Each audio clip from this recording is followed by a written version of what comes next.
And that was like a basketball game, blood. It was like watching Bishop versus Desmond. It was 2-2. Usually no love when we go OT like I didn't even get where that joke was going. Drake, fam. We had 5 starters missing and a memorial bench. We had Poppies as substitute. Even still, we've taken 4 points this season off that Lancashire League judges, that Diet Tyson Fury, that bog standard Bruce Willis,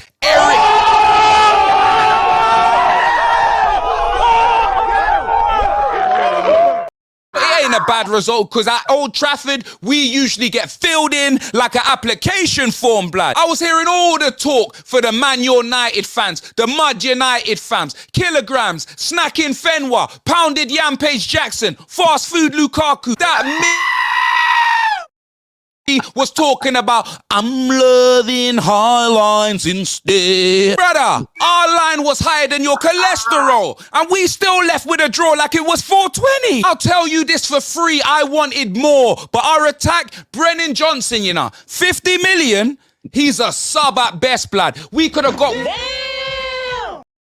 shop, a steak and cheese, a tuna kahuna, fam. Nah, it's like West Ham got couldas and we got couldn't, blood. Yeah, I want to give him time. But let me tell you this, I am not a watch dealer, fam. He absolutely stunk the place out today. It was Brennan John skunk, fam. It's like a dog with a muzzle on it. No bite, fam. Timo Bunsen Burner debut and he looked nervous. He looked like a brother walking around Dubai with a 3-5 in his pocket. Oh. It was like watching Jess Minder in Bend It Like Beckham, fam, when she was playing football behind her family's back. Love it. Listen, Expressions is an absolute goat. Go follow his channel now. Expressions Oozing. Search it, find it, look at it, get it done. Subscribe to this man because he is an absolute legend. Wait for it, wait for it, wait for it, wait for it, wait for it, wait for it, wait for it, wait for it, wait for it. Penalty. There's no doubting Ten Hag thought it was. What do you think? This is Garnacho. Feeling you've been pulled down by Udogi. Enough there, Dermot? By the way, people, smash the like button, subscribe if you haven't done so yet, and turn on the bell notifications. This is about Man United's penalty yesterday. I need you to listen to this. I need you to listen to this, bruv. I didn't think so, but what I didn't think so, not a penalty. I would say is you should, as a defender, why would you do this? Yeah, he doesn't have to do that, does he? So he's saying the defender doesn't have to do this. He's saying the defender shouldn't do this. So how is it not a foul then? Forget your opinion for the moment. Just critical thinking here. Stop your own opinion. Blank it out your mind and listen to the ex-referee saying why it's not a penalty. And then in his explanation says the defender shouldn't do this. He doesn't understand why he's doing this, but at the same time says it's not a foul. Those two opinions cannot exist in the same person's head at the same time. You know, is he feeling for? But it just... Garnacho is trying to get to the ball and he's stopping him from running in. That is a foul. Facts. Soft penalty maybe, but it is a foul. But what we're focusing on here isn't mine and your opinion. It's the professionals and their inconsistency around decision-making and the way they review it and protect the PGMOL. Listen. This doesn't look right, does it? Two arms around him. So why is it not then?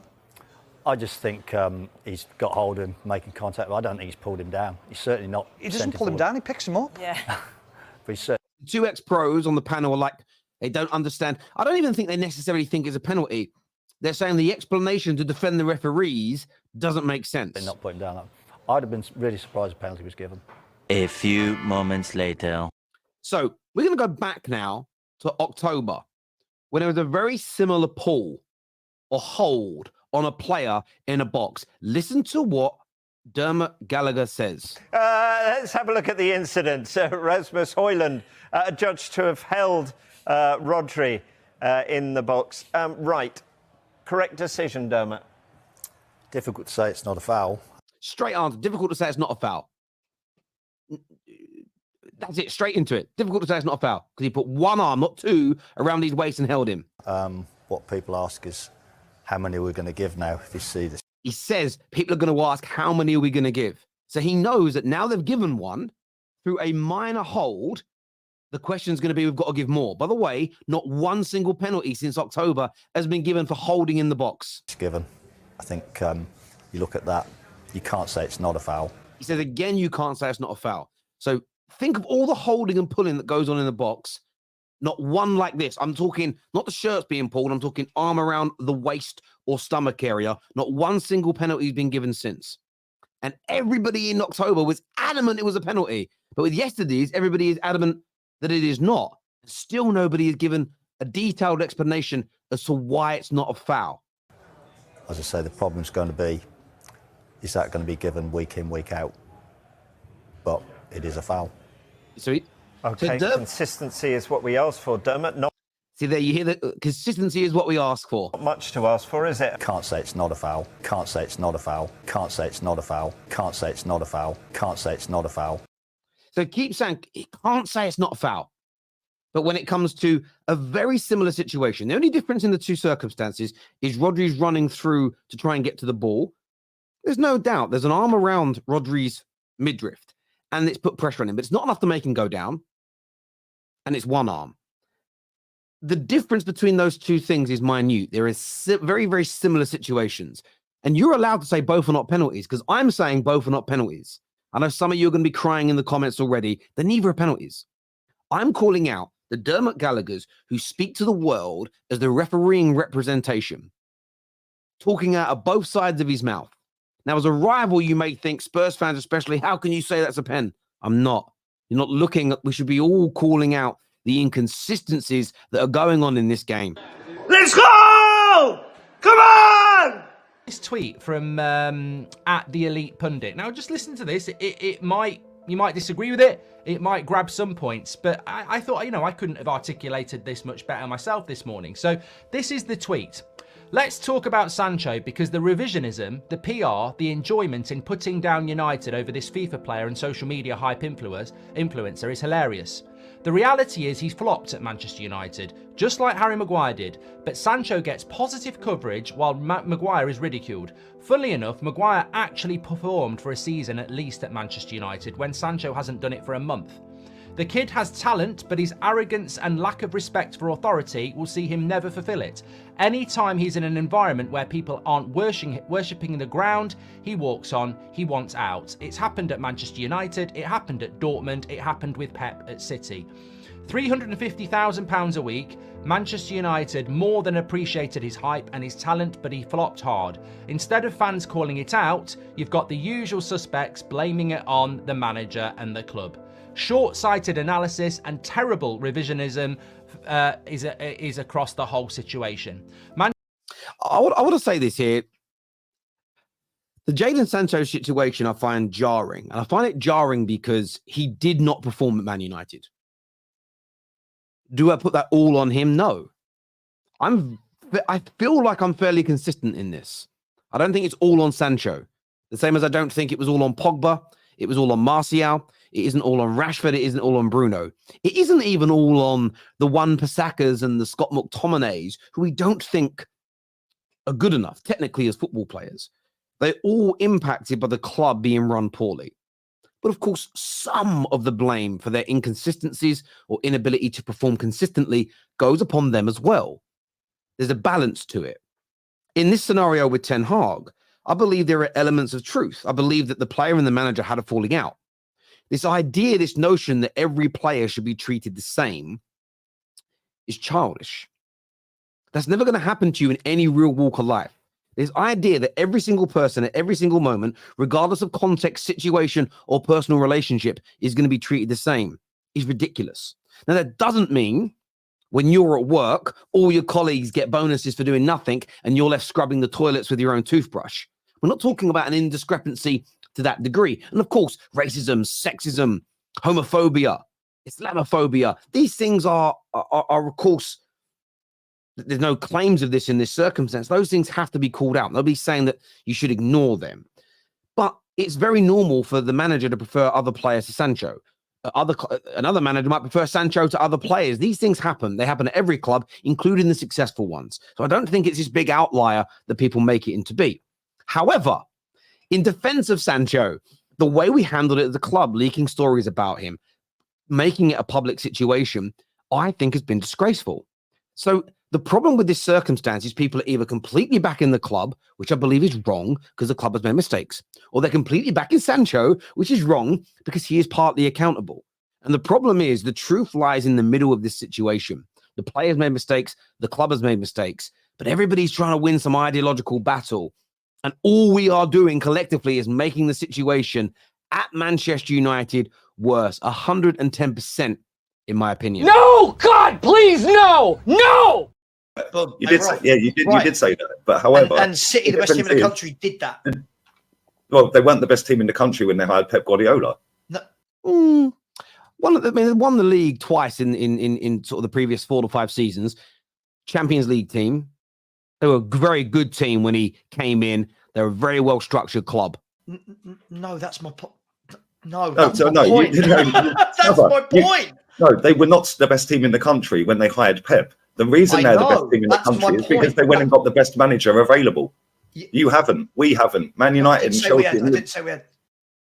Well, I get where Lee's coming from, but no one can go and hire a manager as good as Pep because there is nobody in the world, in my opinion, as good as Pep. You could argue Ancelotti. No one's taking him away from Real Madrid. Klopp. Some clubs might be able to take Klopp, but no Premier League club is taking him. Simeone. Is he as good as those guys? That remains to be seen. But even if he is, could Spurs get Simeone at this point? Ati are a bigger club. They're more successful. No. So again, I understand his point, but I think he's off here. If you can't get Pep, you haven't improved. If someone as good as Pep, you haven't improved, well, you're not getting someone at Pep's level. He's the best. But okay, so is that the same with your club then? Because your manager's only just got there. He's implementing his own style. He's getting to know the players. He's shipping out the dead wood. He's bringing in players that fit his system and style. And then in year 2, surely he's got to win then. I watched this show on Sage's channel, and I wanted to show these highlights from really good debate, an amazing debate on a brilliant show. Go and check it out. Again, Lee is judging every situation in a monolithic way. If you look at where Man City were when Pep came in, very good squad, had won 2 Premier League titles in the previous 4 to 5 years and some domestic trophies, and were amazingly run until that point. That also brought the infrastructure for Pep in prior to him arriving, and they gave him a year to like really get his feet under the table and embed himself. To pretend that Spurs in the summer of 2023 were in the same position as Man City when Pep took over is disingenuous to the point. So to expect Ange to do what Pep is doing based on time when the scenarios were different is wrong. Secondly, Pep is better than Big Ange. And Spurs can't find someone as good as Pep because there's only one Pep. So it's impossible. We'll go and get a better manager then. Oh, this give you a better chance. You know what's mad, yeah? It's getting stupid. It's not. Ange Postecoglou is not going to win anything. Lee, stop. It's guys, we're going to move on. We're going to move on. Lee, stop rattling him. I'm not rattling him. He just don't like factual information. It's not factual when a team is factual. You're not winning nothing with that manager.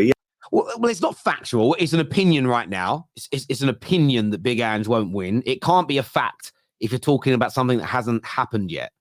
Ain't good enough. You've just admitted that he will not overtake Pep. Therefore, just because you won't overtake Pep doesn't mean you're not good enough to win trophies. No one. I genuinely believe this. There's no one managing now who is going to win more and achieve more than Pep in the next 20 to 25 years. I don't believe it. I don't believe anyone's going to do it what he's done. I don't get it. Or he is not good enough. So find one that is. So we can't win anything. It's crazy. I love Lee to bits. And I got sent this segment of the show, then I tuned in and watched it. And I'm kind of pulling my hair out. And thinking to myself, hang on a goddamn minute. If you can't find better than Pep, don't bother hiring them. That means that essentially, with that logic, 19 teams in the Premier League should be managerless. Oh my God! So this Spurs were that. They drew the game. They didn't come and win it all, Trafford. It was a draw. A lot of players out there, Roy, aren't they? Man United are missing some. It's amazing when we do a TV game. We end up speaking for about an hour about players who weren't here. It's about the players who are out there. That's if you want to be a big club, you have to deal with setbacks. But we're And not City Spurs the better team today? They were the better team, yeah. But we can't sit here and then go overboard on Spurs and say Spurs are outstanding. I'm going to defend Spurs here. I get what Roy's saying, but it's the context of the situation. If in 2 to 3 years under Ange, under this quote unquote rebuild, they have 4 or 5 players out and they're still only really got the quality of Højbjergs and Emerson Royals and Johnsons and Werners, then you can say as a club they've failed. They've failed to build a squad that is adequately brilliant, equally as brilliant, or can adequately cover injuries or suspensions to this degree. You could say they've failed, but you can't say a manager in a rebuild is fouled this early on when you've still got the burning embers of the previous regimes. What people are praising Tottenham for is, look how good the football is without the squad being complete yet. If they continue to train and work this hard and they buy right, there is a bright future ahead. I think that's all that's being said here. And that's the one element of football punditry I really disagree with, this idea that we judge everybody in this particular moment through the same lens. You can't do that because everyone's story, everyone's process, everybody's journey, everybody's situation is different due to finances, sackings, injuries, new ownership takeovers, whatever it may be.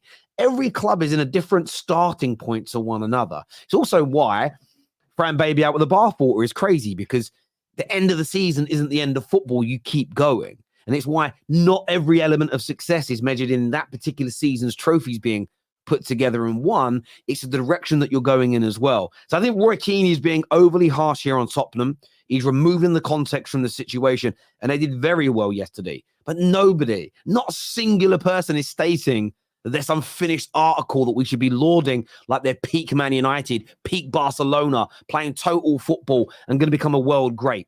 No one said that. Listen, everyone who's tuned in, thank you. Hit like buttons, subscribe and share, and we'll see you all again soon.